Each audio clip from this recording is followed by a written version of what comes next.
Kaleshwaram ప్రాజెక్టులోని Medigadda barrage వైఫల్యానికి నిర్మాణ సంస్థ ఎల్ఎన్టీఏ కారణమని తెలంగాణ ప్రభుత్వం నిర్ధారణకు వచ్చింది. సొంత నిధులతో బ్యారేజ్ పునరుద్ధరణకు కంపెనీ బాధ్యత తీసుకోకపోతే క్రిమినల్ కేసు పెట్టాలని నిర్ణయించింది. క్రిమినల్ కేసు విషయంలో న్యాయశాఖ సలహా కోరగా గ్రీన్ సిగ్నల్ లభించింది. బ్యారేజ్ల మరమ్మతు వ్యయమంతా నిర్మాణ సంస్థలే భరించాలని, వాటి ద్వారానే మరమ్మతులు జరగాలని సీఎం రేవంత్ రెడ్డి, నీటిపారుదల మంత్రి ఉత్తమ్ కుమార్ రెడ్డి అధికారులను ఆదేశించారు.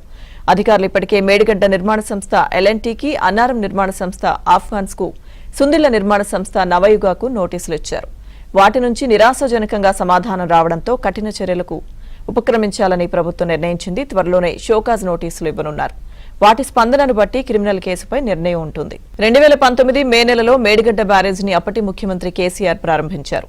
అదే సంవత్సరం నవంబర్లో వరదల అనంతరం గేట్లు మూయగా బ్యారేజ్ దిగువ భాగంలో రక్షణ వ్యవస్థలన్నీ చెల్లాచెదురయ్యాయి. 2020 ఫిబ్రవరి, 2020 మే నెలలో కూడా బ్యారేజ్లో రక్షణ వ్యవస్థలన్నీ దెబ్బతిన్నాయి.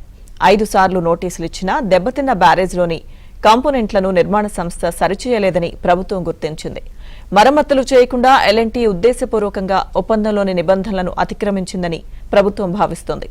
2023 అక్టోబర్ 21న 7వ బ్లాక్ కుంగినప్పుడు మర్నాడు ఉన్నతాధికారుల సమక్షంలో జరిగిన సమావేశంలో బ్యారేజ్ మరమ్మతులు తామే భరిస్తామని ఎల్ఎన్టీ ప్రతినిధి సురేష్ కుమార్ ప్రకటన కూడా చేశారు.